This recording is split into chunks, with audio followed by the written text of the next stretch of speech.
Hi, I'm Jess Armstrong. This was already on my list to read, so I was very excited when I got invited to read this book and then come talk to you guys. My background is a little bit wavy on how I got here. My degree is actually in journalism, and I graduated in 2008 when there were no jobs. So then I started in retail, and I worked for about 15 years in retail. But I always say that I was a dirt child. I was one of those kids that was flipping rocks. I was catching snakes. I'm from Cleveland, so water snakes. And I've always kind of been around animals. My parents grew up on a farm. My grandparents had a farm. So it was always just sort of this cloud over me. When I turned 18, I started volunteering at the Cleveland Metro Parks. After I graduated from college, I came down to Columbus and I was like, okay, I got to fill my void of volunteering and I want it to be with animals. So I actually started volunteering at the Columbus Zoo. I was a docent for 9 years there. I also worked at the zoo in the retail department for 7 years. So I was at the zoo full time, 60 plus hours a week. It was like my whole life. And then I decided maybe I need a break from the zoo. So I interviewed at the Wildlife Center a couple years ago, and I got the job as the customer service person for Scram. Scram is the basically for-profit part of the Wildlife Center that helps with non-lethal mitigation for wildlife. So instead of, we'll go over what non-lethal means, but basically if you've got a raccoon in your attic, you could call us up. We could tell you how to get rid of it. You can hire us to come get rid of it. But it was all very wildlife focused and humane focused and non-lethal focused. So I worked with them for about 2.5 years or so. And then I got my dream job at the zoo finally. So I am an educator in the department there, the education department. But my main job is writing signage and working to kind of come up with stories for those new regions and spread conservation efforts. But I love North America animals. Local wildlife is really my passion. So I always get really excited. We're actually redoing our whole North America region at the zoo right now. And I'm like so excited about that because we're going to have a couple cool things that focus on local wildlife too. So very roundabout way where I got where I am. But I also, I was a former nuisance wildlife control operator. That's basically somebody you would hire to trap. We did not trap. We did a little different, which I'll talk about. But my big thing is peaceful coexistence with wildlife and just learning to live with them. So I do a pretty casual presentation. If you guys have questions about what I'm talking about, please raise your hand. I'll try to talk for about an hour and then there'll be a set 20 to 30 minutes at the end for you guys as well. But pop those hands up. If I can explain so that you can follow along better, I would love that instead of being like, I'll just wait to learn what that word means. But yeah, here we go. So cutest raccoon in the world. I love this little raccoon here, but Living with Our Wild Neighbors is a book from the Humane Society of the United States that is all about wildlife. You can find it online for free. There's a PDF that you can download or you can buy them, but this is the Bible of learning how to live with wildlife in a humane way. But that's pretty much what this whole presentation is based on. Oh no. I'm hitting it. I swear I'm getting it. No, there we go. Okay. So why is learning to live with our wild neighbors important? There is a higher and higher and higher potential for people to interact. Sorry, I'm trying to make my words smaller here. There's a higher potential for people to interact with wildlife in the future. This includes not just coming into contact with them, but actual wildlife conflict as well. Wildlife conflict, wild human conflict is just when you interact in a way that is not great for both of you. And everybody kind of has a different definition of that, which we'll go over. There's some tolerance levels that are different. The other reason why coexistence is important is we are always going to be living with wildlife. We are part of the ecosystem. There's never going to be a time where you're not going to be interacting with wildlife or our behavior affecting wildlife or our development affecting wildlife. So it's important to kind of learn how to coexist. And also animals offer benefits, not just they're pretty to look at. We love our bird feeders, but they can actually help us with some of the issues that we may have around our properties or around our house. I love this quote. This is from this book. This is the wildlife officer with the bears. He was talking about, he's like, we moved into their habitat. So why wouldn't we expect them to be there? We're going to see more and more. There's two reasons why we're going to interact with them more. Growth of urban areas and then urban sprawl happening at a higher rate. Majority of humans on the planet right now live in urban or suburban areas. UN projections show that nearly all growth in the next century is going to happen in those areas. So that just means that we're going to be spreading out. Urban fringe or suburban along the edge of cities is going to be continuing to grow, but also ex-urban. So you can see in that bottom corner there, that's development beyond the edges of urban and suburban into rural areas. Think of Delaware County. I'm in Delaware right now, and it is like they're building right up to the farmland at this point. And that was areas that we had sort of forced animals out, and now we're continuing to sort of chase them, which means that they are going to, big dramatic. We're moving out, wildlife is moving in. So as we move further and further out, we're just basically creating bridges. We're crossing our paths. We're inviting them in with all of our green space into our urban areas as we move further out.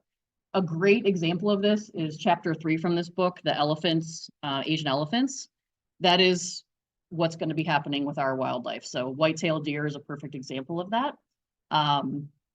Basically, as we start to fragment their habitats, we're going to have disruption in established territories. So we talk about this with the elephants, that they have to travel through human areas these are their ancestral territories.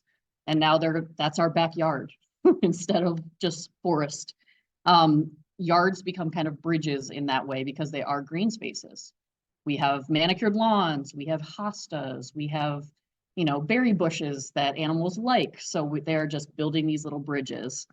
And then with this fragmentation, it also does impact wildlife population management. I'm not going to get into like whether you're for or against hunting, but if there are people who or cities that want to call deer or something like that, instead of just dealing with one property owner that was the farm, now they're dealing with 15 property owners. It gets more complicated. So that's another habitat fragmentation that we see that's an issue with it. Habitat protection and creation, we love green spaces, right? We want parks, we want gardens, we want recreational green spaces. But when we do that, we are really creating areas where that wildlife they're like pockets where they can feel a little bit safer. The perfect example of this is every time they build a new apartment complex or shopping center, there are retention ponds, right? And what are retention ponds? Perfect habitat for Canada goose. And then we all get mad that they're pooping all over everything and chasing people. And it's like, well, we built this for them. Canada geese, there are 2 populations now. One is completely not, they don't migrate. We just create perfect spots for them. We have fountains going all through winter, so nothing freezes over. So we are really creating those spaces that is ideal. So we have to learn to live with that. If we're creating this problem, I think it's important to learn to live with them as well. I love this line. Her quotes are so good. Doorbell cameras are the mammograms of wildlife biology. Basically, you don't know that you have a problem until you see it. So we get this all the time at the Wildlife Center. We get calls, I have a skunk on my property. Okay, how do you know? I caught him on my doorbell camera. Okay, like they've been there. You're just seeing them now because we have Ring doorbells. So this is another quote. I believe this is one of the gentlemen who's dealing with the pumas and the cougars.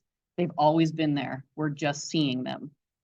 2020 with COVID did a big thing for wildlife too, because people had to be at home. They put birdseed in their bird feeders. They were seeing more animals, and it's nice until it's a raccoon, that you see walking across, or your dog's getting sprayed by a skunk. So You can't really pick and choose always what animals are going to be in your area, but yes, they've always been there. So simple, I know. What do they need to survive? All living creatures need air. We're not gonna be able to cut off air to our wildlife. So I always just say food, water, shelter, and safety. Shelter and safety kind of go hand in hand for me. They're always seeking these. Wildlife, that's their main thing, is survival. So they're not there to, oh, an opossum's in my backyard and it's going to attack me. First of all, an opossum's never going to attack you, never. But they are there looking for, they don't want to interact with you. They want food, water, and shelter. That's what they're there for. So kind of keeping that in mind when you think about coexistence and what you can do to make your backyard, maybe if you don't want as much wildlife or certain wildlife, to kind of think about what they need and go from there. They're not out to get you. Even snakes, they're not out to get you. Everything's going to try to avoid you at all costs. Even coyotes. People have a big issue with coyotes recently. They're not out to get you. They're not out to get your little dog. I probably would make sure that your dog is on a leash at night, but they're really not out there to get your dog, I promise. So if wildlife is getting a little too close, if you don't want them near you, I'm here to sort of discuss some humane options that you can kind of think about to make sure that you're dealing with the actual issue, which is the resources, not the animal. So managing wildlife damage, which is, you know, a deer eating your does, a raccoon ripping a hole in your vents, your gable vents, and conflict, there's 3 steps to that. The first one is identifying the culprit. You want to make sure that you know what the actual animal that is doing the damage is the one that you're going after. Some animals get real bad raps. Raccoons get a really bad rap for being like, they're in my trash, they're in my trash. It could also be neighborhood cats. There's lots of other things. So you want to make sure that you can identify that culprit. Easiest way to do that, I just made fun of Ring cameras, but that's probably the best way, is to actually put a camera out there so you can see exactly what creatures. Also, you might discover there are other cute creatures living on your property at night, but that's the best way to do it. There are also tons of resources out there for, you know, what a bunny chewing on a stem looks like compared to a deer. There are slight differences. You probably have to go to school for a very long time, or at least have, like in the book when the trappers were going through, they have that knowledge being out there. There are people who can identify that stuff for you, but there are also good resources online. The second step is to understand the animal's habitat needs. So once you identify whether it's a raccoon or an opossum or a, I don't know, I'm trying to think of a squirrel. Okay, squirrels is something we can talk about too. We want to understand the habitat needs that they specifically need. And then your third step is to employ management options. Along the bottom here is my like scale of management options. The first one is tolerance. You can just change your mind on how you feel. It might be a hard thing to do depending on how bad the damage is, but you can just change your mind on it. You know, then it goes all the way up to trapping and lethal control. To me, those are not an answer. They could be to you, but we'll go over a couple reasons why I argue that they are not. And then there's some in between that I think are pretty easy. And I always say if you can do more than one tactic, that's the best option. You want to kind of throw the kitchen sink at them and see what sticks, and that's okay. Questions at all about anything? So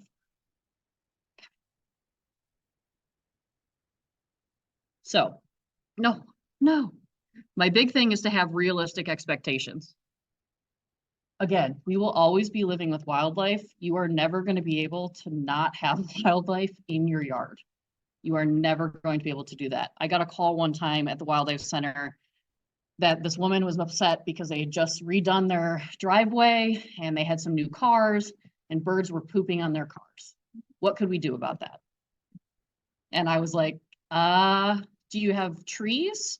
And then she said, yes. And I said, well, I guess you could cut down your trees. That might be an option. I didn't mean to be sarcastic. She was really like pushing, like, could we come out and get these birds? I was just like, so I just was trying to remain calm and let her know, you are part of the ecosystem. You live outside.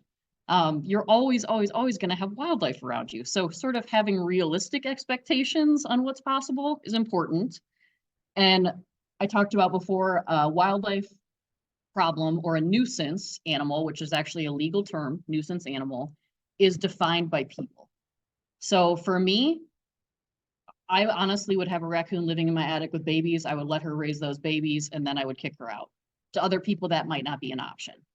So it's defined by the person. Your neighbor could have a completely different opinion of you from you. So keep that in mind too. But the word nuisance is a legal term. And once an animal becomes a nuisance animal, there are a lot of complicated laws around it. And nuisance just means you don't want the animal on your property. Yes. Mm-hmm. Yes. Yes. So Scram does not deal with mice. Here's the problem. They can come through anything the size of a pencil. It would be incredibly expensive for you to have a company come out and really deal with that in a non-lethal way. But there are ways. I didn't go into like a lot of detail with species here, but I have a whole presentation. So if people have specifics afterwards, I can answer all those questions. But mice is a hard one, but you've got to be committed. You've got to be committed to getting them out. We had them in my old apartment. We plugged all the holes slowly. We put flour down underneath the sink. Anywhere where a tube comes in, it's a square hole usually with a round tube, which means there's corners. So usually mice use those as highways. So we put flour down. We could see their little feet where they were coming in. We would fill those holes as we went and we would live trap them and then release them right outside. So, but again, it took like 2.5 months. I always say at the wildlife center when people call about mice, they have a mouse problem in their building. So I don't know that we're going to be the ones to get them out of your house because we can't even get them out of our building. We're out in the woods. We actually have snakes now and that have come in through the basement that are helping with our mouse problem. So that's okay. And then also you just want to find your tolerance level. Like I said, it's different for everyone. So be realistic, find what your tolerance level is and live with that. You know, everybody's not going to have the exact same. So this is another great quote. As any criminologist can tell you, prevention is better than punishment. I think that's a great way to think of it. You want to prevent these things rather than punish the animal because they're not really doing anything wrong. I promise you I'll try to convince you that they're not doing anything wrong. This is my thing. Eliminate the problem, not the animal. So with these photos, you know, you can do some prevention here. My favorite is the hole in the soffit line and then this little squirrel. To them, that is a hole that is just like a tree with a hole in it. We knock down their trees, so they're going to look at that and be like, great, house is already made for me. This is awesome. So again, the problem is the resource, not the animal. And I will talk a little bit about trapping here. So legally, you can trap nuisance wildlife. You can hire somebody to trap nuisance wildlife. You can do it yourself. You can buy live traps at Tractor Supply, a bunch of different places. But if you're doing it yourself or even a nuisance control operator, what do you do once that animal's trapped? Legally, in Ohio, nuisance wildlife are not eligible for rehabilitation. So you cannot bring them to the wildlife center, drop them off and say, hey, it's your problem now. They have to be euthanized by law. So keep that in mind. So I always say too, yep, it's an Ohio law. I always ask if you're going to trap, before you trap, think about, are you willing to euthanize that animal? Are you willing to take care of it? Because if you're not, don't live trap. And then the other option is, can you legally or humanely translocate that animal, which is relocation. It's just picking them up and like taking them to a field. There's a couple arguments about that. Some animals, it is not legal. So anything that is a rabies vector species, skunks, raccoons, coyotes, foxes, bats, legally you cannot translocate. They have to be euthanized.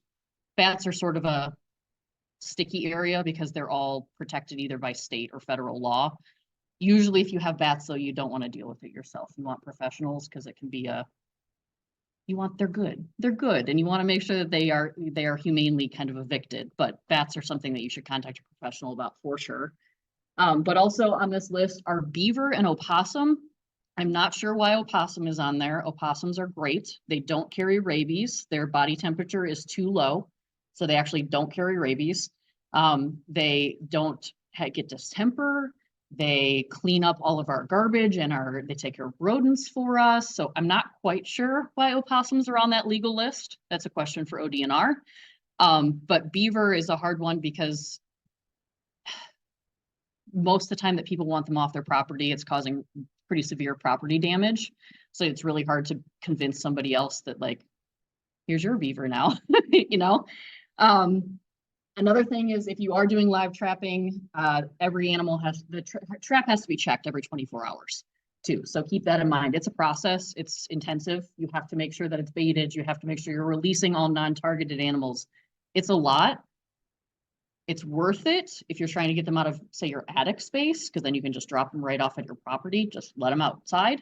But if you're trying to trap them to hopefully not kill them, but try to bring them somewhere else, it can be a little bit of a process. There are animals too that it is illegal to relocate, and everything is illegal to relocate without permission from the landowner. So I know this is kind of small to see, this little administrative code diagram in the bottom. I will say these laws are changing currently as we speak, what's considered a nuisance versus not a nuisance. It's not really changing, they're just actually clarifying, because it used to be this very vague law, and depending on who you got at ODNR, it was kind of a different answer. So they're just making it a little bit more clear. But as of right now, the only thing that you can trap and relocate with landowner permission is cottontail rabbits, moles, voles, shrews, mice, rats, chipmunks, muskrats, squirrels, and woodchucks. Everything else has to be euthanized or released directly on the property where it came from. Questions at all about that? I know it seems, yes. That's my next. So a public park, metro park, anything like that, it is illegal to dump them there because you're not getting landowner permission. Yes. Yeah.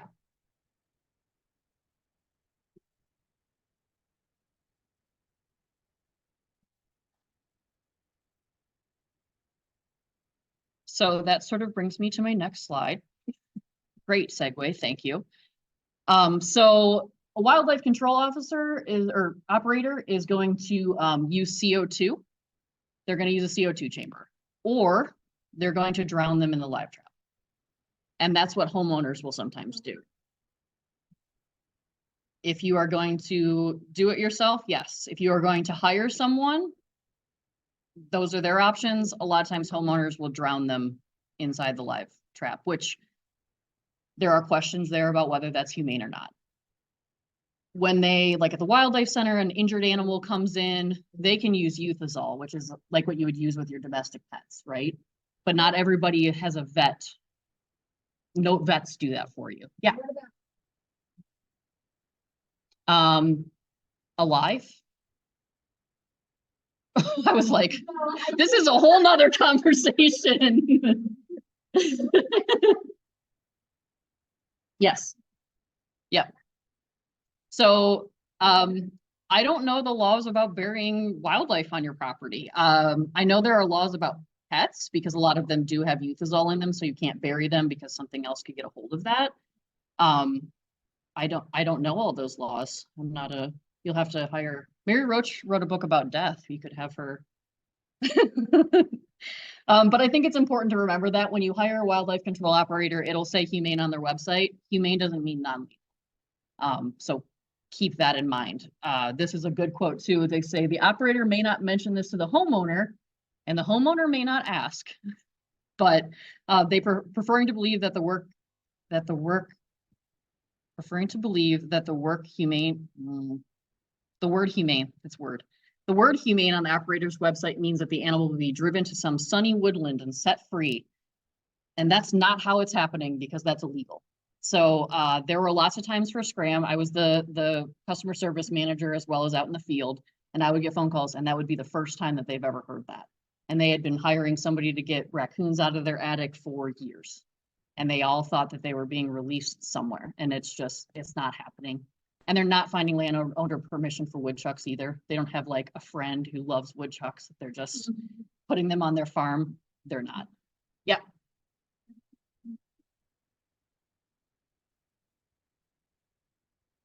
Mm-hmm.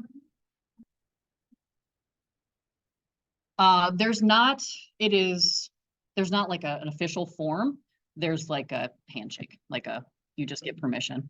So like at the wildlife center with animals that are actually injured and rehabilitated, there are some laws on where they can go, but we have to get landowner permission, and it's just knocking on their door and like, hey, you brought in this injured squirrel about 3 weeks ago. It's good to go. Can we release it in your backyard? And then if they say yes, we can do that. So wildlife law is like really, especially in Ohio, is like a little bit kind of out there. So we are asking for more clarifications all the time on it, just because we want to be super clear. But like I said, depending on who you get in ODNR, it might be something different. Yeah. Mhm.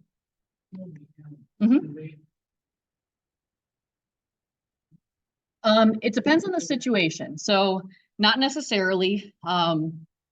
Most wildlife control officers, even with the city, if they know what a distemper raccoon looks like, so they usually don't take samples. The only time that that ever really changes is when there is possible rabies involved.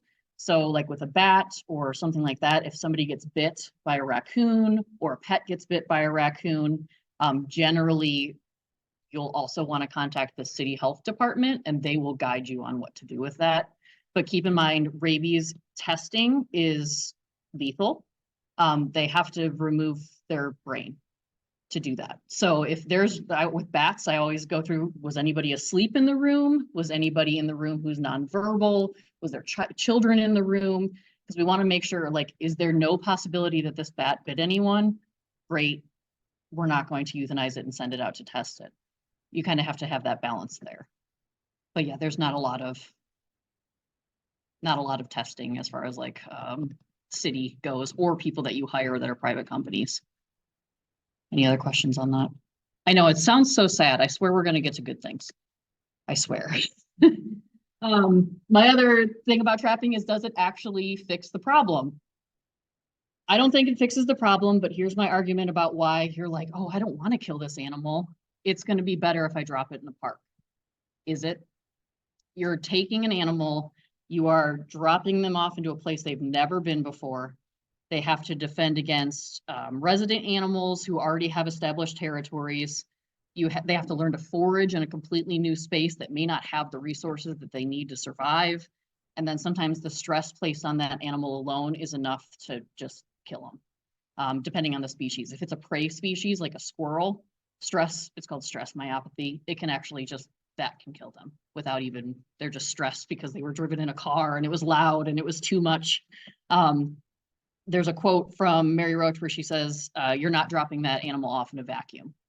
So think of it as somebody picked you up, dropped you off in a foreign country. You don't have a map. You don't have your cell phone. You don't speak the language. Okay, make a living.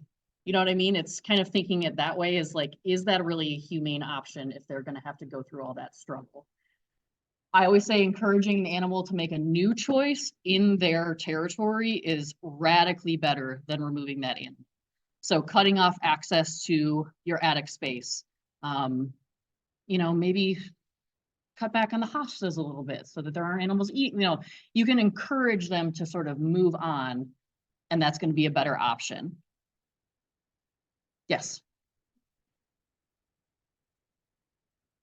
Yes.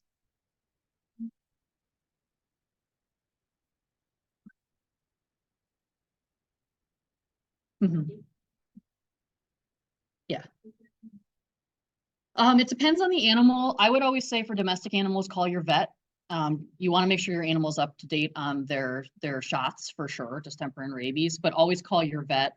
Like bunny rabbits is one that dogs will always find, the bunny rabbit nest.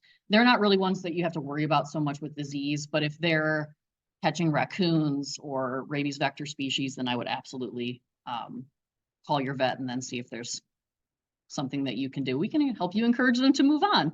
A lot of times too, we can talk about with dogs, it's a miscommunication. Wild animals do some behaviors that are like a stay away from me behavior, and dogs think that's a friendly behavior. So it's just classic miscommunication, especially with skunks. We'll talk about skunks too. This is another sort of issue with trapping and relocating, or trapping and killing an animal.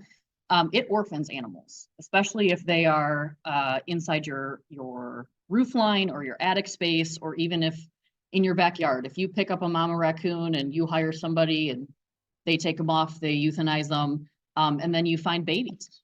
What are you going to do with those babies? In the state of Ohio, they are considered nuisance progeny, and they have to be euthanized. They cannot be rehabilitated. They have to be euthanized. And it's a hard truth, but in a way that's almost more humane than having them suffer. And the reason we don't want to bring them to a rehabilitator is because it was, we are not as good as mom. We will never be as good as mom.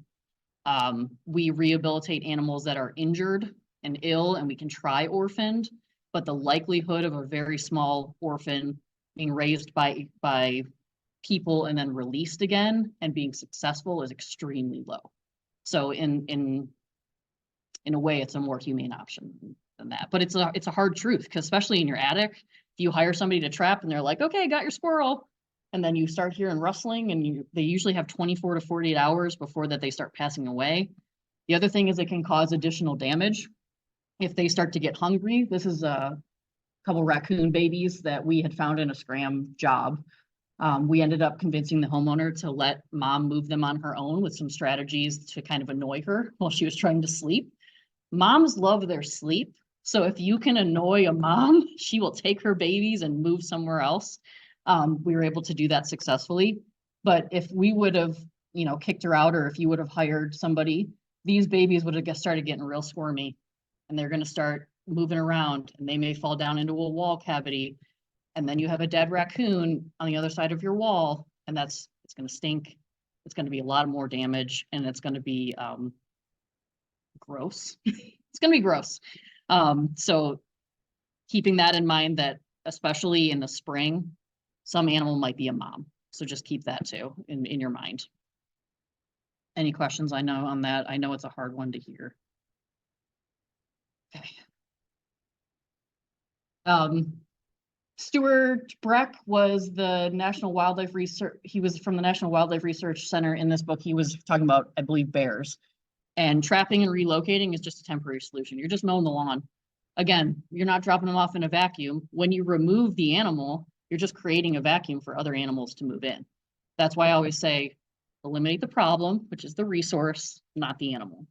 And they talked about too with bears, sometimes it's worse when you relocate them, because they're going to go for the easy things. They're going to go for birdseed and trash cans. So it's just, you're creating more wildlife conflict by just avoiding kind of dealing with it on your own. Luckily, we don't have giant, scary predators that will like maul people, so you don't have to like feel that responsibility, but still, you're going to be like, here, neighbor, deal with my raccoon. It doesn't feel quite great. I'm so glad she brought this up in her book too, about snap traps and sticky traps and rodenticides.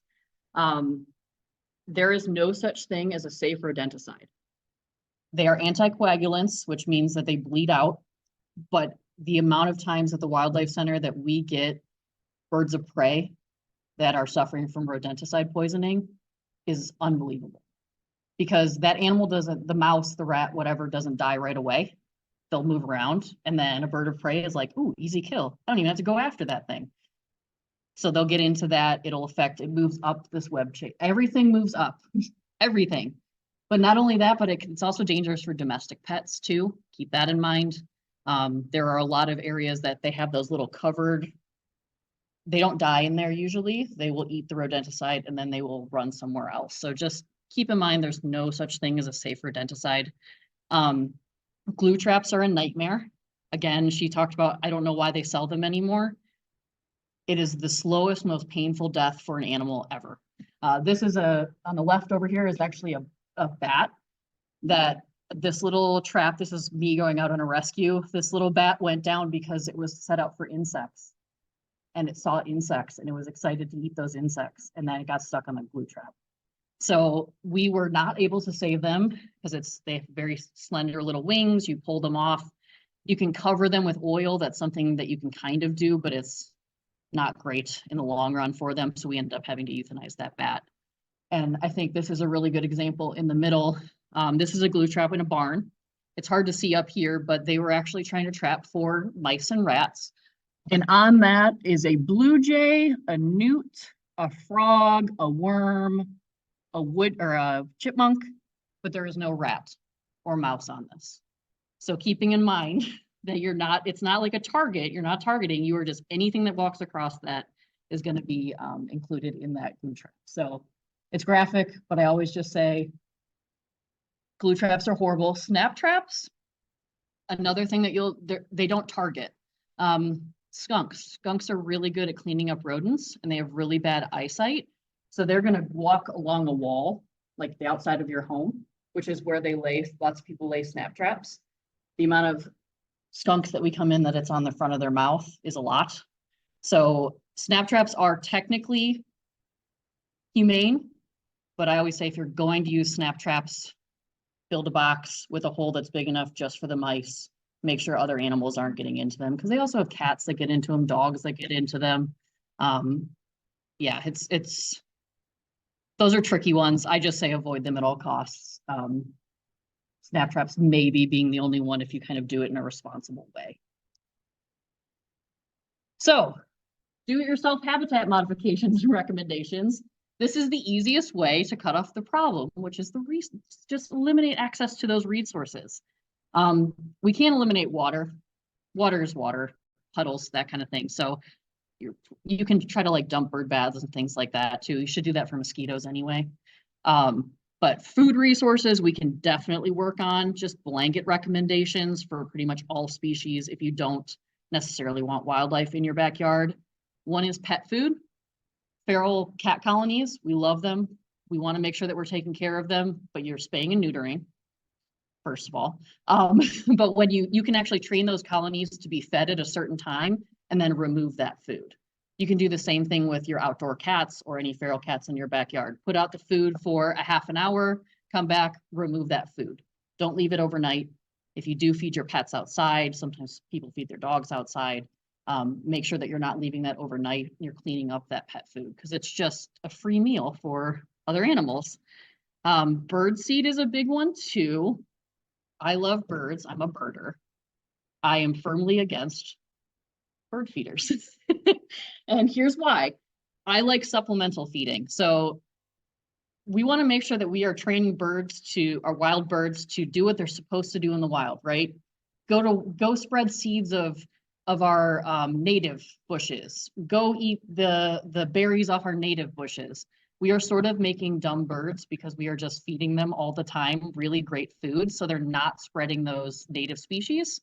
Also, it's a lot of cats that like to monitor those bird feeders, and window collisions is a big one too. So songbirds hitting your window. But with birds too, they're messy. So there's going to be bird seed all over the ground, which means skunks will come in, raccoons will come in, deer will eat out of bird feeders. In this picture on the left here, it's pretty small, but it is a raccoon there's a raccoon proof little thing on the bottom. That didn't work. The raccoon's leaning over to eat it.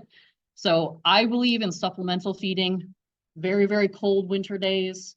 You can do it occasionally, like during really hot times of the year. But if you're going to do it all the time, you're asking for other wildlife to come in. I know it's controversial. My mom is she has bird feeders, and we are like constantly going back and forth about this, but she's like, I don't care if squirrels come up and eat them. And I said, okay, as long as you're okay with that. The other thing is trash cans. So trash cans get knocked over, raccoons get into them.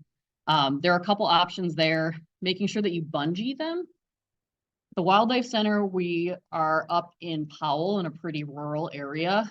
We bungee all of our trash cans as they go up to the curb. The trash men are totally okay with it because everybody's like, oh, it's another step for them. They're okay with it because the other option is it's spilled all over the road and they'd rather have it one step instead of trying to pick up all that trash. But we bungee them. You can also keep your trash cans in your garage until trash day. And then metal trash cans are a good option as well if you've got like, if you want to keep it outside, metal trash cans are always a better option too. Again, hard to see in that photo, but it's a trash can, one of the Wildlife Center's trash cans, and there are raccoon paws all over it. He was trying, I could see his little paws trying to get around the edge, but it was bungeed, so he couldn't pull it open. And that also helps save animals' lives at the curb because they'll come up, try to eat, get hit by a car as well. Fruit and nutting, or fruiting and nut trees too, cleaning that stuff up. So crab apples, it's obvious, it's a lot of work cleaning that up, but if you don't want wildlife necessarily on your property, cleaning that up is also a way. They have those little, I think they're like walnut gatherers or something, where you can roll. Those work really well for crab apples too, but making sure you clean up those food sources. As far as shelter and safety goes, aversive conditioning is basically, it's the same thing like training your dog to stay off the couch. It is training wildlife to that your yard, your neighborhood is not a safe place for them. And you can do that in a humane way. There are a couple different options. My favorite is before you let your dog out for the night, flip your back porch, clap a bunch. I announce, hey, wildlife, we're coming out. And then I give them 2 or 3 minutes to move on. That's giving them a heads up, but it's also like, ooh, if you do this every night, I don't want to hang out. And that helps prevent dogs getting sprayed. It helps prevent animals from getting bit by dogs or dogs getting bit by other animals. Another really good one is motion activated sprinklers. You could buy them on Amazon. You can set them up. They works for deer. It works for feral cats if you don't want them pooping in your mulch. It works for pretty much any animal, and it is just, you can set them up for a radius, and when an animal walks by, it just shoots water at them. So it scares them. You're also getting your lawn watered. Make sure that you tell your significant other or your spouse when you set them.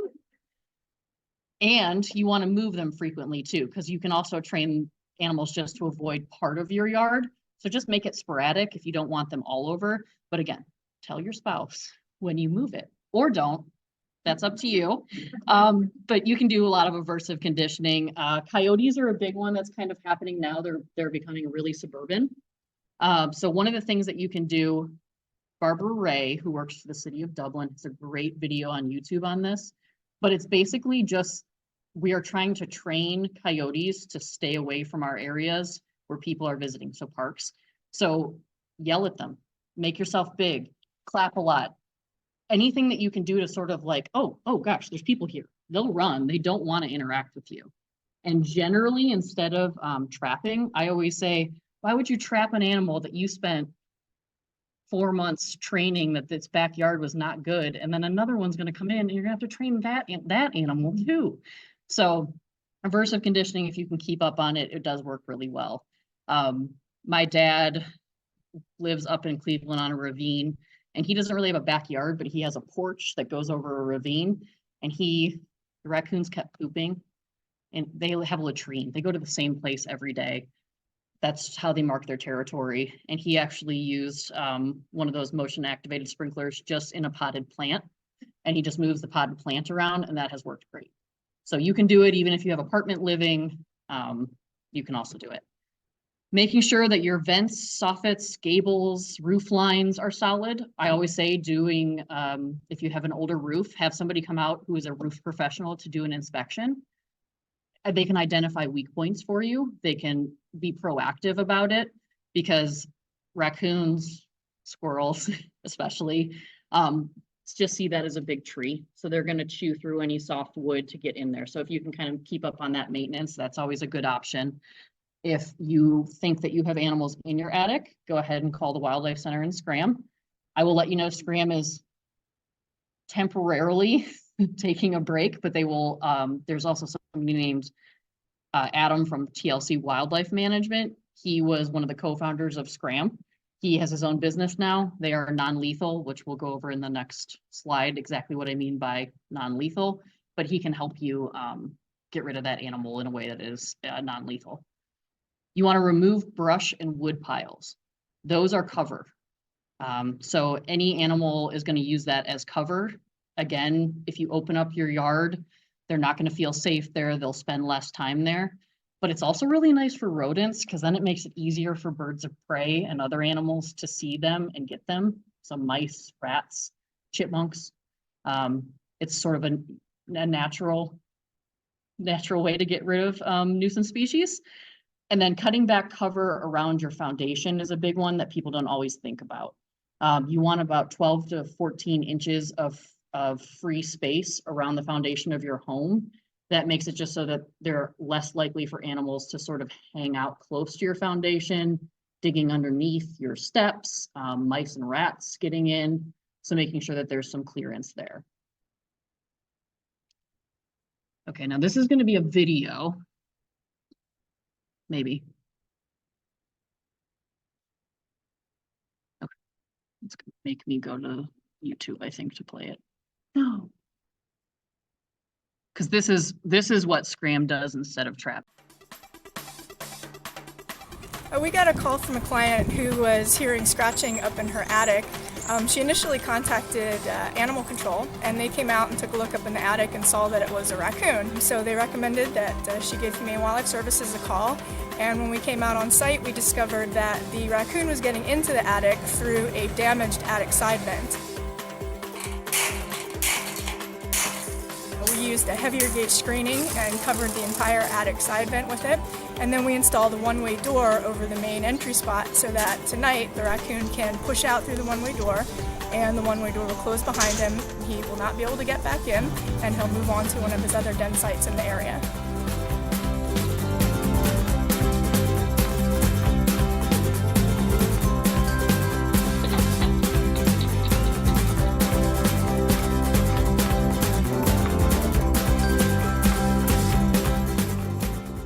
So it's a way to kick out an animal and then encourage them to move off to find another area, rather than trapping and euthanizing or trapping and relocating. They're very common. You can actually buy them yourself. It's not an exclusive thing. Yeah.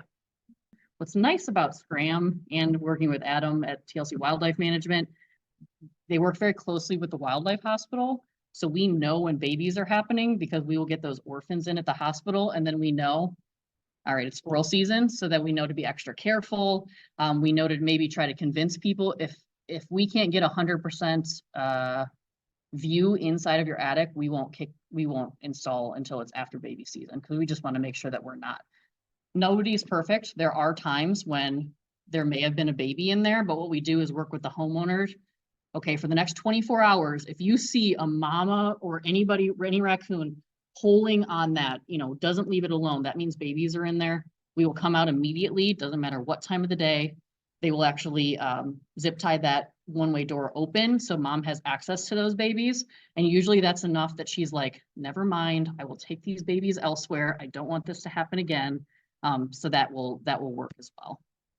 With wildlife, it's always, there's nothing 100%, but we do everything we can to try to make sure that we're avoiding. Yeah. So generally, if you hear animal noises in your chimney, they can get out. For hundreds and hundreds and hundreds of years, they were in hollow trees, so they'll shimmy out. The only time it becomes an issue is if you have, if it's really smooth metal, sometimes that will become an issue, but you can have Scram or TLC Wildlife or even chimney sweeps, whatever they're called now, chimney professionals, I don't know. They'll come out and they'll do an inspection and they'll let you know if there's an animal that's sort of stuck in there. The biggest thing that we see getting stuck are owls, because they like to go inside holes in trees. So if you don't have a capped chimney, they will land and sometimes they'll fall in. We have had to get many barred owls out of people's chimneys before. I've been inside people's fireplaces trying to get them out, and we usually can, and then we always recommend obviously a chimney cap.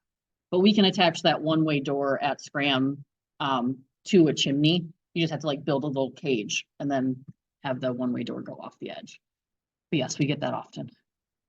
Or birds sometimes. You'll hear them flapping. Birds sometimes can't get up, except chimney swifts. Has anybody ever had chimney swifts?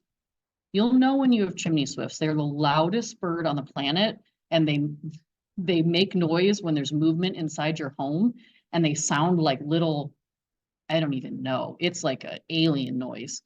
But they are protected by law, so there's actually nothing we can do until they fledge on their own. They're protected under state and federal law.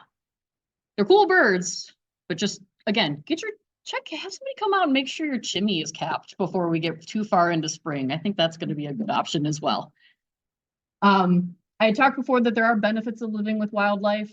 Some things that we are really, besides we just like to watch them. Rodent population control is a big one. So raccoons, skunks, foxes, coyotes, they're going to take care of those for you. So if you have that problem, maybe we don't chase off the skunks and the opossums. They will help take care of that. They also will help clean up a lot of dead things, which is nice too. It's sort of gross, but they're like, all of those are like nature's cleaning services. So they'll help take care of that as well. But that's something with eliminating ground cover and making sure that, you know, your backyard's kind of wide open in some spaces. It'll make it so that these guys and birds of prey can take care of your rodents for you. Insect control is another one. My boyfriend hates it because the skunks rip up his lawn that he spent so long dealing with. And I'm like, well, they're actually helping you because they're eating your grubs. So grubs, worms, all of that come to the surface when it rains a lot. So my one thing is don't overwater your lawn because that pushes them to the surface. And then that's when the raccoons and everything will start digging. But also it's usually a temporary problem. If there's a lot of rain, just be patient. Stomp down those little divots that they make. They are actually helping. Birds will help with that as well. Beetles, if you've got burrowing beetles, if you've got cedar shake siding, things like that. Sometimes you get like burying bees. Skunks obviously aren't going to help with that, but those skunks will help if it's more wood around the lower part of your house.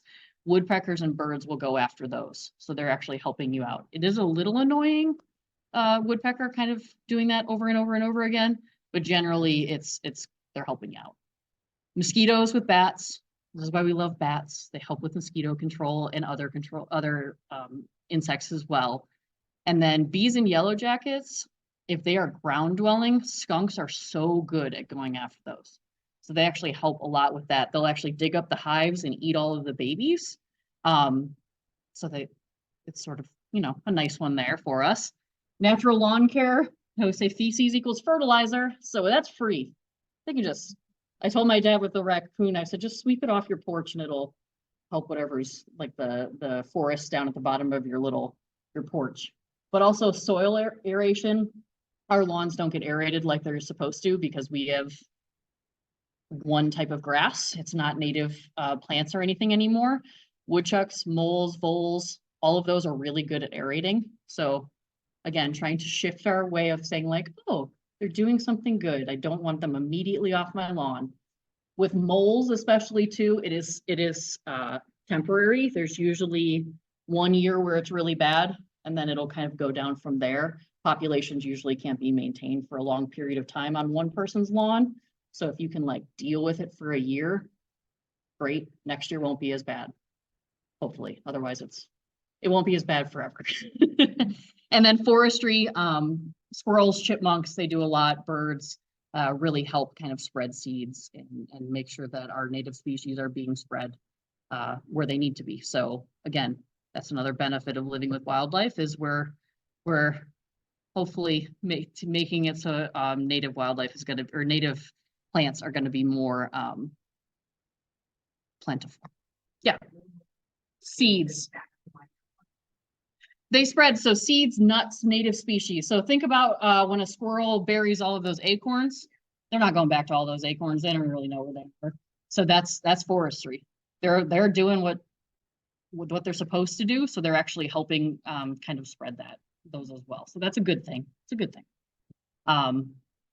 Where do you live? What part are you in Westerville? Okay. Yeah, squirrels are pretty bad here.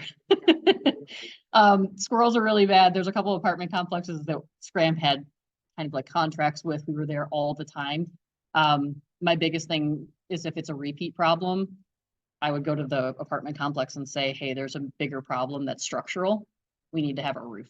And that's the other thing too, is you can't pick and choose necessarily what type of wildlife you're attracting. Bird feeders attract birds and they also attract skunks. So keeping that in mind, if you really want birds, you're gonna have to deal with the skunks. There's kind of no way to just eliminate one aspect of that.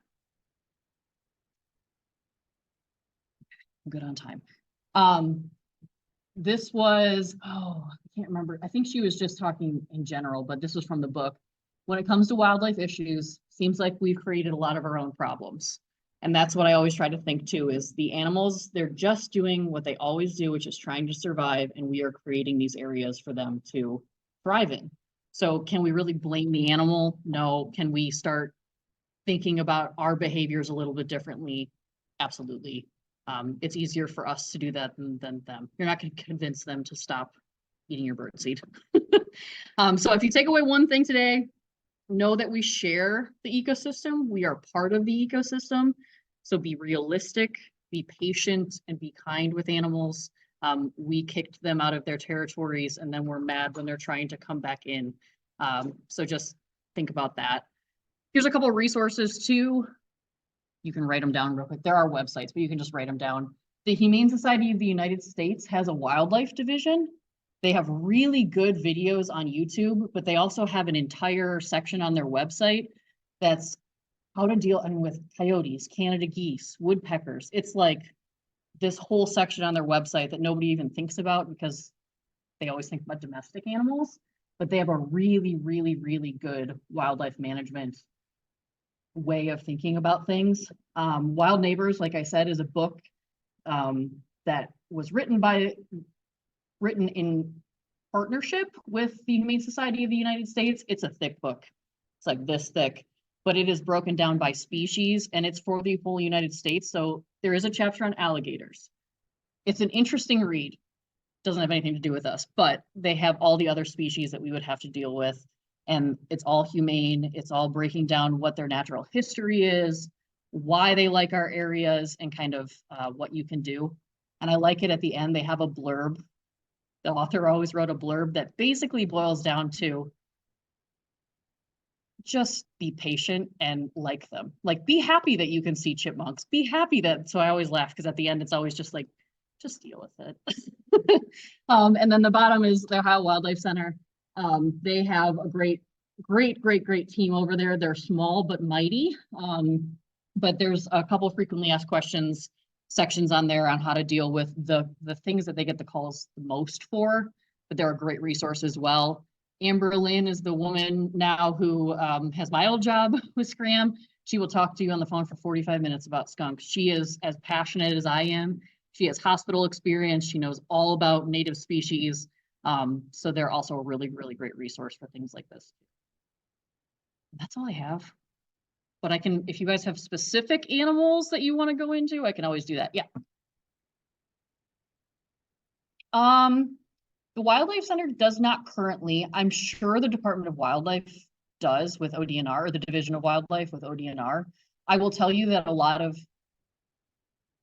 ODNR, I love what they do, but a lot of it is going to be trapping and hunting. So if you can like ignore that part, but then like learn the tracking part, that's great. I have nothing against hunters and fishermen and everything like that, but if you're really going there just for the wildlife, just know that you're always going to get that talk first. But they do have some, I know in Southwest Ohio, they have a lot of really interesting programs like that because it is a more rural area. So if you're willing to drive an hour and a half, Southwest Ohio has really, really good Division of Wildlife that does a lot of really interesting classes that are free to the public as well. Scariest was I accidentally cornered a mama raccoon in an attic and I came between her babies and her. And it was, you have a flashlight, you're up there. I found the babies. Usually the mom will leave. Usually mom will be like, they're not going to bother. Like they just go. They'll say, hey, kind of hang close by so that as soon as you leave. But I did not realize, and it was like a horror movie because I didn't hear her. I was just like going with a flashlight. And then I saw the flash of her eyes and she just was staring at me. And I was like, all right, don't make eye contact. We're gonna, okay. And then honestly, that woman I was able to convince that like you have a mama who's very protective of babies. And she really is committed because she did not leave when I went up there. So one of the things with raccoons, they are nocturnal, right? And moms are tired and they want their sleep. So you can actually drive them out of your attic by lighting up the attic at night. She can't sleep. And then playing a radio with talk radio, not music, because everybody can drown that out, but talk radio during the night or during the daytime when she's trying to sleep. And she'll want sleep so bad, she'll bring her babies. She takes them one by one to a new den site. And she was able to do that. And mom left. We were able to close up the attic. So it was really nice. That also works really well with chimneys. If you've got raccoons in the chimney too, like on top of your flue, you can just do talk radio as loud as you can stand it during the day, and you'll hear her. She'll start chittering, and you'll hear her kind of moving her babies up and down. Yeah. Craziest other one. The most interesting animal I've ever, well, my first wildlife rescue was a trumpeter swan. Big old swan. Was in a field up in Delaware. I was like brand new. It was probably my first week. And my boss was like, the power went out at the wildlife center, so we like couldn't do any work really anyway. And she was like, hey, I just got a call on my cell phone about this trumpeter swan. You want to go? And I was like, sure. Like, what else am I doing? So we went up, and I have never seen, it was like this, they're beautiful birds. They're so majestic. She squared off with this bird. It came running at her because they couldn't fly. That's why it was injured. It came running at her, and she just grabbed it, and it was like this beautiful dance, and she just picked it up, and I was like, oh, I don't know that I'll ever be able to do that. I have never been able to do that. I've tried with geese many times, doesn't work. But I also laugh because they're very majestic birds. We didn't really have a carrier in the back of the van that was big enough for it. So she just held it in her lap as we drove to the hospital, and the whole time it was biting me, and I was trying to drive like this, and we were getting really weird, like people were waving at us, and it was just my first rescue. It was like at that moment I was like, I'm supposed to be here. This is a really nice place to be. I'm going to learn so many things here. But that was my first rescue.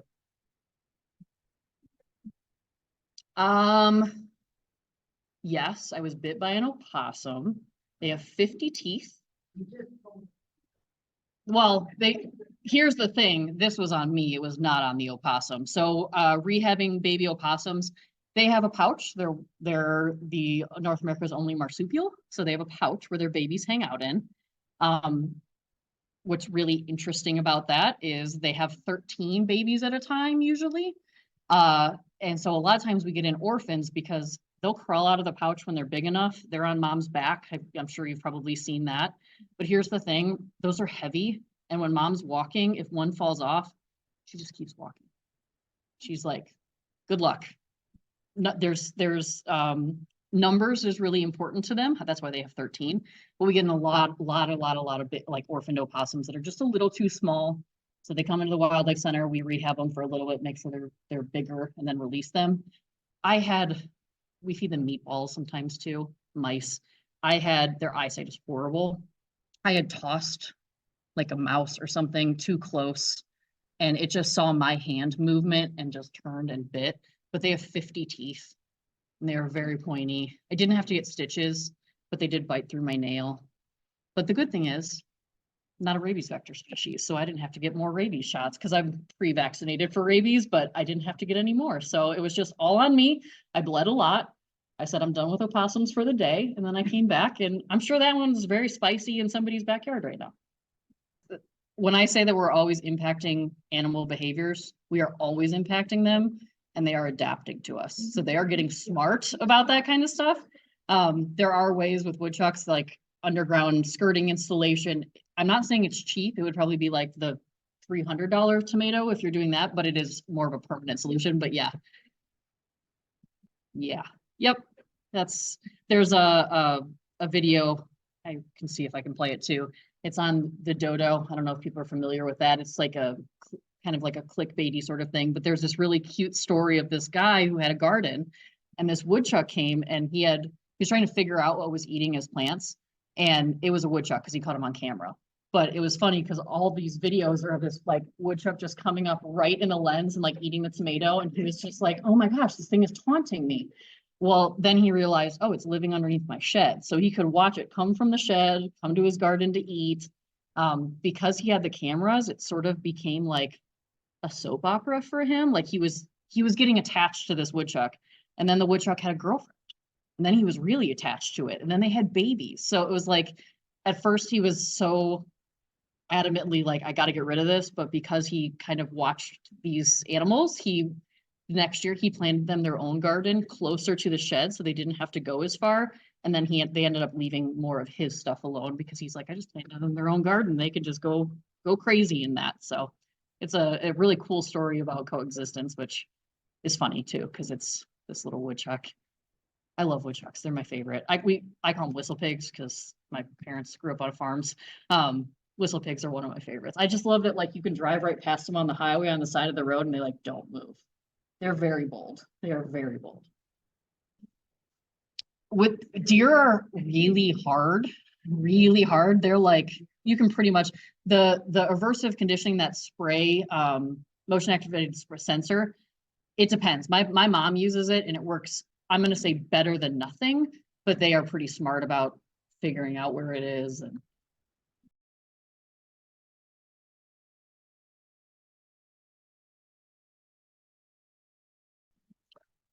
this is a great resource too, the Ohio State Beekeepers Association. They do have educational things on here, and I believe that's one of the things, but there's also a list of people who do swarm removal for honeybees, not yellow jackets, not anything like that, but it's broken down by county.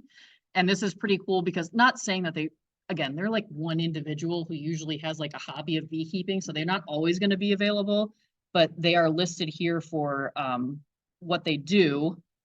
And then if they have contact information. So this is a great one for bees because we get calls at Scram about insects. And although we have tried to do insect rehabilitation, we are not insect experts. So we definitely don't do anything with insects. A lot of it too, people from the Middle East, they have cobras. So when they see a snake, it is a deadly snake to them. There are only 3 venomous snake species in Ohio, and it is very unlikely that you are going to come across one. They're usually in southern Ohio. They're in, you're almost never, again, not never, you're almost never going to come across one. Also, it could be somebody's pet, but a lot of times kind of talking through, we don't have venomous snakes that are endemic to this area, and then asking for a photo, if they can provide a photo, is a really big thing because then you can identify it and give them more information. But there are a lot of, I mean, coyotes are really scary to people. I think because they make scary noises. They think these big groups, although there's research now that says that when you hear a coyote, they've tested people like, how many coyotes do you think is in that? And it's like a third of what people think. Like they just make a lot of different noises. It's actually a much smaller group than you think. But yeah, there's coyotes is another big one. I think because wild dogs, there are like some places in India where wild dogs do attack people in cities.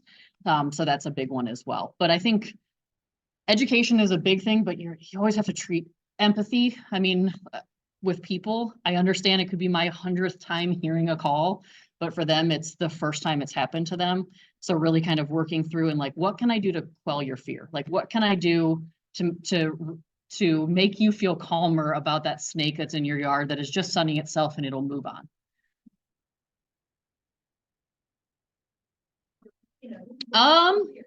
I mean, not that I know of. Probably local nature centers and that kind of stuff, but they would have to reach out to them.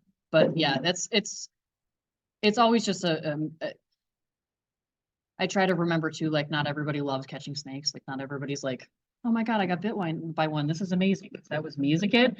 So I try to remember that. But yeah, just education, the more that you can learn. And I think this book does a really good job of like, yes, your fear, here's your fear.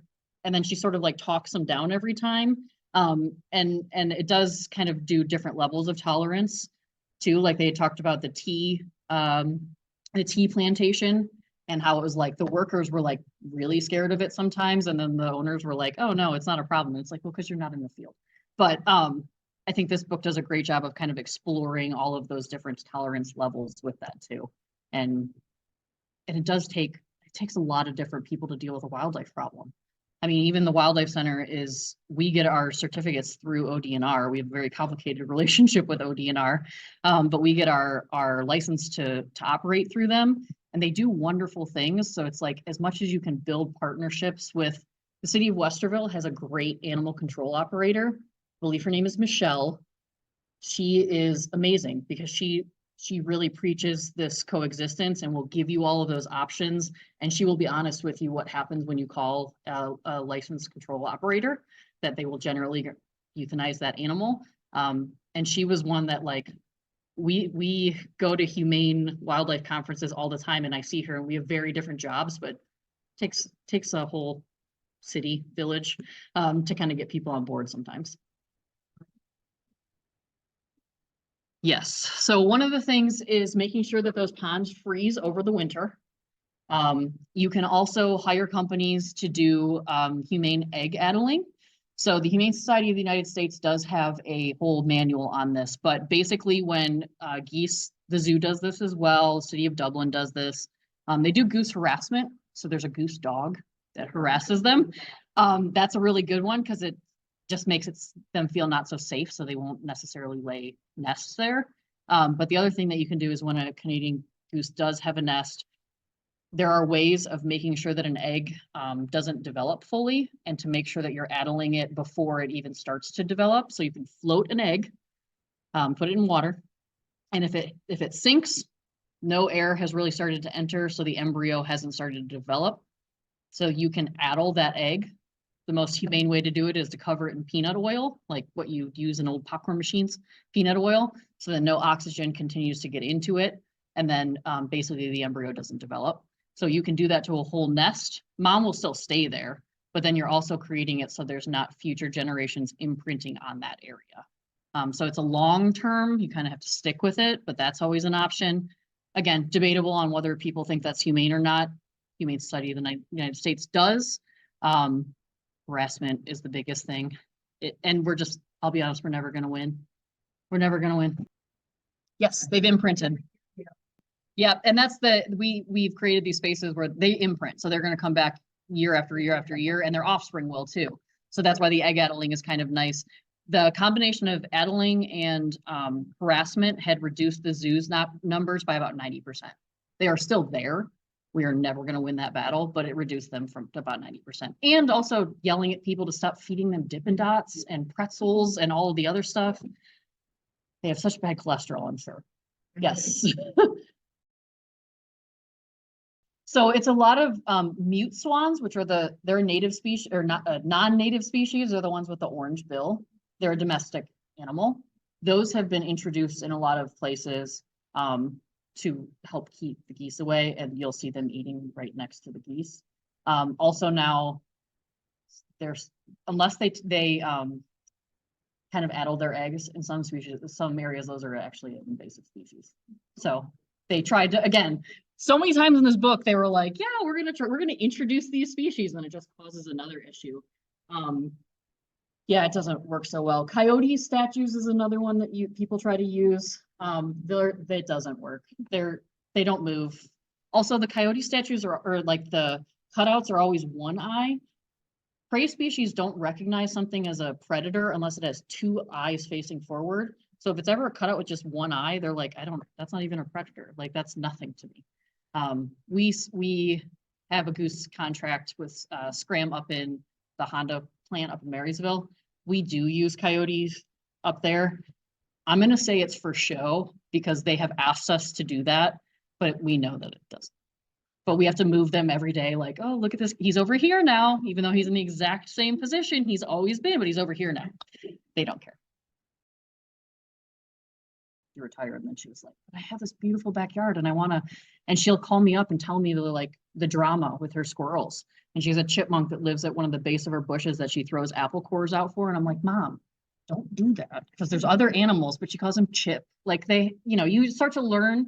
And I think when you can kind of see them more as like, they're not out to get us, they're just living in the same space as we are, and you sort of, I'm going to say, get to know them, then there's a lot more empathy there too. So that's the other thing we try to teach at the Wildlife Center with kids, is an appreciation for that. so that they can grow up and have that mindset instead of this is my territory. And it's like, I mean, yeah, by law, sure, but they don't see your fence line as a dividing line. Like that's there, you have an oak tree. I'm going to go to that oak tree. That was the oak tree I was born in. So why am I not going to that oak tree? You know? So I think that's really important is talking with your neighbors, talking with kids, making sure that people kind of realize that we're part of the ecosystem because we eliminated all the wolves and coyotes. Yeah, we have no predators. And there are neighborhoods, Clintonville had talked about this for a while. And again, I don't want to have this necessarily debate, but culling the deer is sometimes an option because we eliminated their predators. Their populations are not going to go down unless there are measures taken. So some cities have chosen to try to cull the deer. Up where I lived in Cleveland, Solon was close to us. They had a horrible deer problem, and they would hire sharpshooters to help control those populations when it got. But they donated that meat to homeless shelters. So, you know, they use that. But Clintonville ultimately had shot it down because there were so many. I mean, you're dealing with, I don't even know how many different property owners. Everybody has to be okay with it. So that's sort of with the fragmentation of habitat. It's not only harder for wildlife to kind of move, it's also harder for cities to be able to make those decisions. And again, there's debate on that too. But it is an option if we've eliminated all their predators, like what's the other option? And we plant all this great food for them. Does anybody remember the Hilliard turkey gang? Did you guys hear about this last year at all? Okay, so there were 3 turkeys in Hilliard, down by, I think it was right off Cemetery Road.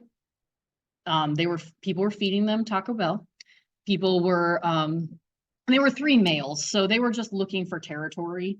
But they were being fed there, and it was like you could not go anywhere in Hilliard and you could mention them, and it was like 2 schools of thought. Like we need to eliminate these because they're a danger. They were attacking cars. Like they were like, I mean, they're boys. They're like prepubescent boys, like trying to like find their own territory. So they were really aggressive and sometimes. So people were like, we need to eliminate them.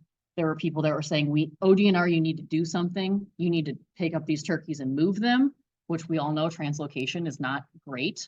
There's actually a quote in here that they talk about that like the only time like a wildlife division will do that is when the public forces them to. So one of the wild turkeys got hit by a car, ended up at the Wildlife Center Hospital. This turkey got the best health care. Like better than I do working at the Wildlife Center. It was getting laser therapy. It was like, because we knew the media about this. I mean, people were calling to check out, can we come visit? And I was like, okay, this is too far. It ended up not surviving, which I feel like I can say that now because it's been a year.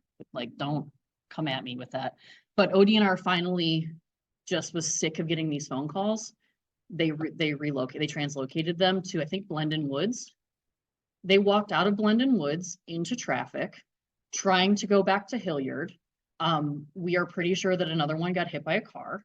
So it didn't work.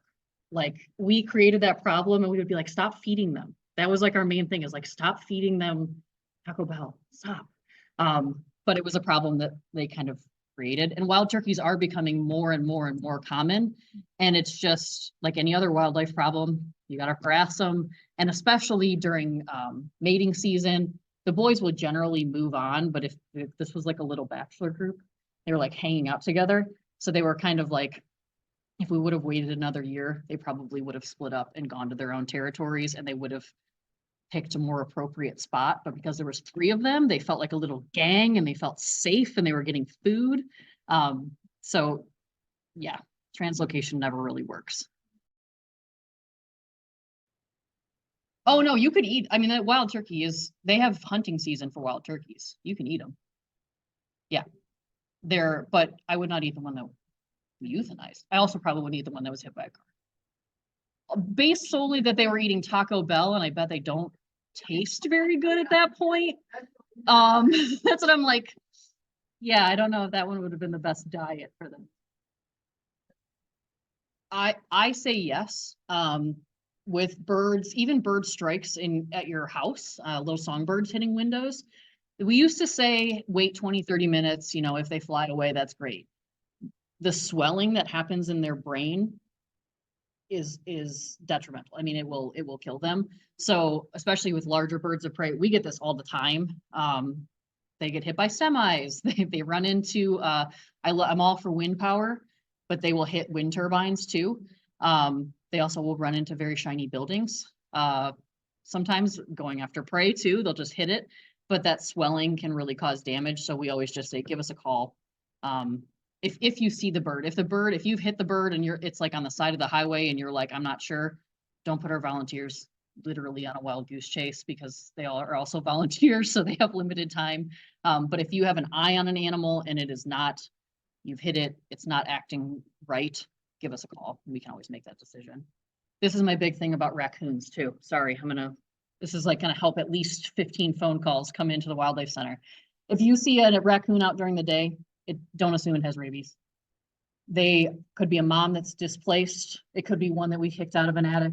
And if they look like they are on a mission, if they are walking straight forward, if they are clear-headed and I always say if they look like they're on a mission, they're fine. If they are stumbling, falling over, walking in circles, sleeping maybe sometimes in places they shouldn't for long periods of time, like your back porch curled up on your mat, give it a couple hours, but if it's still there, that's an animal that needs help, so call us for that. Rabies is not endemic in raccoons in Franklin or Delaware County yet. It's mostly southeastern or northeastern Ohio, but it is moving, which is scary, but don't assume. The only thing that's endemic with rabies here is bats, and not all bats have rabies also, so don't freak out about it. Not all of them. Funny thing about that, why we have rabies in Ohio, we didn't in raccoons. Somebody in Pennsylvania they basically had hunted all the raccoons on their property for fur. I imagine making hats. I don't really know what you do with raccoon fur otherwise, but he wanted to reintroduce them so he could continue to hunt. Went down to Florida, live trapped like 20 raccoons, brought them back up to Pennsylvania, released them. All of those raccoons had rabies. And that's why we have rabies in raccoons in Ohio now. So again, another reason against translocation, because you will spread diseases to places that may not have diseases or populations that don't have those diseases as well. Created a problem. And now in those counties, you cannot rehabilitate raccoons at all. They don't do tests for them. They just can't. Yeah. You can call the city to clean them up, especially deer, because sometimes they can cause pretty big safety issues. It depends on how far they are on the road. But yes, I mean, you could just leave them. I am one of those people, opossums have pouches. So if an opossum is dead on the side of the road, my boyfriend, my mother, they hate me for this. I pull over, I have gloves. I have gloves in my car. I check their pouches. It's like every 15 feet. Sometimes I'm like, okay, if we have the time, I'm gonna check. I'm gonna check. And if you ever do find, it's just like a pouch. I know it seems gross. It kind of is. Please at least put a plastic bag over your hand. But if you see babies in there, pick up the whole dead opossum, bring it to the wildlife center. The hospital is free to the public. It is open 9 to 5 every single day. But it's nice when you bring in mom, because we can determine how long she has been dead, and then we know what kind of care to give those opossums to. But yes, they hate me. I have like nets in the back of my car. Whenever I go to get work done, they're like, what sort of work do you do? Because it's just like all of these nets and like carriers. And like I said, I have a vest that is readily available. There's just a bright vest so I can act as crossing guard for geese. Yep. Yeah. The nature's cleanup crew. I love vultures. They're gross. That's another gross rescue. They projectile vomit when they're nervous. It's the grossest thing in the world. But what I also do, this is if I ever accidentally hit an animal and it is dead on impact or close to it, I also will move them off the road just to prevent further animals being hit, because opossums will eat off the side of the road, and then you're just like gonna have more and more and more. So if you have if you've got an animal hit by a car that's like right outside of at the end of your driveway, turtles, yes. If you've got an animal that's hit by a car like right off your driveway or anything, just call the city as soon as you can. They won't pick it up on your property if it's private property. up. So just a heads up on that. Because we've had animals that have been like, but they're in my, I'm gonna say tree lawn. I don't know if that's I've discovered that people down here, tree lawn is like the lawn between your sidewalk and your, yes, they'll die in the tree lawn and then they'll be, the city's like, nope, not our property. And I'm like, oh shit. Thank you. It doesn't happen very often, but yes, I will tell people, especially with like deer. Sometimes we get deer that pass away on people's properties and you can pay somebody to do it. Yeah, but it's a hard one because there's not a lot of people that are. Yes. Yeah, you get out in the country and people do it all the time. Any other questions? Cool.